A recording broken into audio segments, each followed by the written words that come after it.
In this section we'll cover basic electricity, multimeters, magnetism, DC and AC current, relays, batteries, alternators and starters. We'll use an analogy with a water circuit to explain the operation of an electric circuit. The water pressure due to the height of the tank is similar to the potential difference or voltage provided by the battery.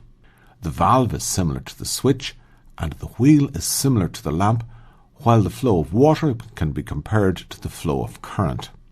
The valve allows the water to flow, which turns the wheel. The switch provides a continuous path for the current to flow, and the resistance of the lamp produces heat and light. When the switch is opened, the circuit is broken and the current ceases to flow. The potential difference or voltage is measured in volts and has the symbol V. Current is measured in amps and has the symbol I.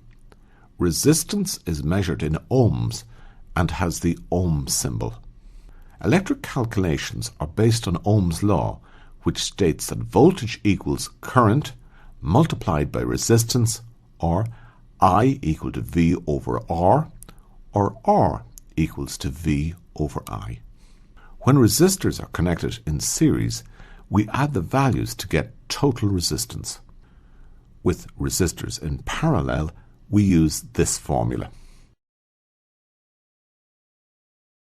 A multimeter allows current, voltage and resistance to be measured with one instrument. When voltage is selected, we measure 5 volts and 15 volts. For the purpose of the demo, we assume the conductor has no insulation. The voltage at this point is reduced to 6 volts due to the voltage dropped across the resistor and further reduced to 2 volts at this point. To measure resistance, ohms is selected and the resistors are disconnected from the circuit. To measure current, one of the measuring leads must be changed to the current measuring port and amps is also selected. To measure current, we must break into the circuit and allow the current to flow through the multimeter. There is 3 amps at the top of the circuit, which divides into 2 amps and 1 amp. The conductor of a cable is used to carry electrical current. It has low resistance and usually is made from copper. The insulation has high resistance and is usually made from plastic or PVC.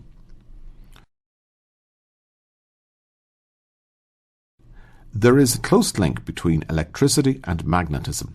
Electricity can be used to make a magnet, or a magnet can be used to make electricity. When the magnetic field moves past the conductor, electricity is induced. The current flow from a battery is DC, direct current. If we look at the voltage, it's constant. If we look at the voltage waveform from a generator, it's changing from positive to negative. If this alternating voltage waveform is applied to a circuit, it will result in an alternating current flow.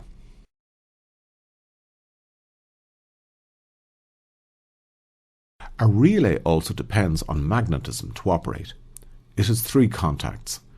The centre is common, the one on the right normally closed and the one on the left is normally open.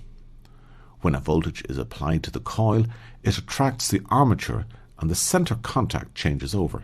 A relay allows a low-power circuit to operate a high-power circuit.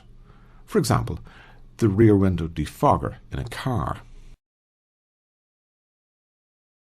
Fuses protect an electric circuit from excessive current, overload and heating. It consists of a thin section of conductor, which in this case is rated for 5 amps. If the fuse current rating is exceeded, it will overheat, burn and isolate the circuit. The main parts of automotive electrics are the battery, alternator, starter motor and consumers. The battery provides energy storage for starting the engine via the starter motor. When the engine is running, the alternator supplies energy to the electrical consumers and also recharges the battery ready for the next startup. Normally the return wires are dispensed with and instead the chassis of the car is used for the return circuit. The battery provides energy storage for starting the engine rotating. At standstill, the voltage is rated at approximately 12.5 volts, and for this engine it drops to 10 volts when cranking and rises to 14 volts when the engine is running and the battery is charging. The alternator is used to supply energy when the engine is running and is belt-driven from the crankshaft. It consists of a stationary winding called the stator and a rotating magnet. When the magnet rotates, the magnetic field induces a voltage in the stationary conductors. Instead of using a permanent magnet, an electromagnet is used. By varying the amount of current in the rotor winding, it's possible to adjust the output voltage. Slide rings and brushes are employed to allow the current enter the electromagnet, and the flow of DC current is controlled by the regulator. As the alternator produces an AC voltage waveform, it must be rectified and converted to DC using a rectifier. The rectifier consists of diodes which act like one-way valves and only allow current to flow in one direction. If the speed of the alternator increases, so too will the output voltage. To reduce the output voltage, we reduce the excitation current to the rotor. This reduces the alternator voltage and the output voltage from the rectifier. Here we show the schematic of an alternator. The rotor induces a voltage in the stationary winding. When the top of the stator is positive, current flows in this direction into the top of the battery, and when the bottom is positive, it again flows in this direction. At all times, flow is in the same direction.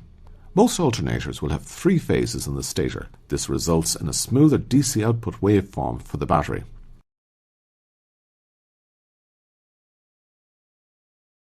The starter motor is used to crank the engine when the key is turned. It consists of a stationary part called the field windings and the rotating motor. When current is fed through the coils, the electromagnets create a magnetic field. This current also passes through brushes and the commutator to the rotor, creating a separate magnetic field. Here we see the magnetic field from north to south due to the stationary winding. The current through the rotating winding sets up a separate magnetic field. The interaction of the 2 magnetic fields causes the rotor to turn. When the key is turned, the solenoid or relay is energized, the plunger moves forward and engages the pinion with the flywheel. At the end of its travel, it closes the main contacts for the starter. High current passes through the heavy cables and the motor rotates and cranks the engine. When the key is released, the solenoid moves back, stops the motor and disengages the pinion. Note, the flywheel remains rotating.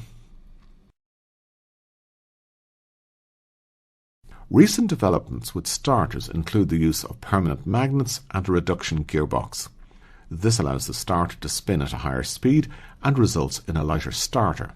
Some modern units combine the starter and alternator in one unit, which is controlled by the ECU, allowing the option of energy recovery during braking.